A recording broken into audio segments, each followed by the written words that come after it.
இந்தியாவின் புதிய தலைநகராக புது தில்லி அறிவிக்கப்பட்ட தினம் டிசம்பர் 12, 1011. அன்று இந்தியாவின் அப்போதைய பேரரசர் ஜார்ஜ் ஐந்தாம் அவர்களால் டெல்லி தர்பார் அறிவிக்கப்பட்டது. இந்தியாவின் தலைநகராக புது தில்லியின் பதவியேற்பு பிப்ரவரி 13, 1931 அன்று நடைபெற்றது. இந்தியாவின் வைஸ்ராய் லார்ட் மூலம் தலைநகர் கல்கத்தாவிலிருந்து டெல்லிக்கு பல காரணங்களுக்காக மாற்றப்பட்டது. டெல்லி பல முந்தைய பேரரசுகளின் அரசியல் மற்றும் நிதியிடமாக இருந்தது. இந்தியாவின் புவியியல் மையமான கல்கத்தாவில் வளர்ந்து வரும் தேசியவாத இயக்கத்திற்கு நெருக்கமாக இருந்தது.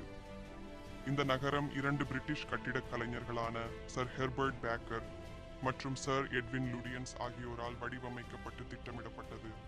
இந்தியா கேட், ராஷ்டிரபதி பவன், செயலகத்தின் வடக்கு மற்றும் தெற்கு தொகுதிகள் மற்றும் கவுன்சில் சாம்பர் உள்ளிட்ட பல அடையாளங்களை புது டெல்லியை இந்தியாவின் தலைநகராக அறிவித்த தினம் இன்று.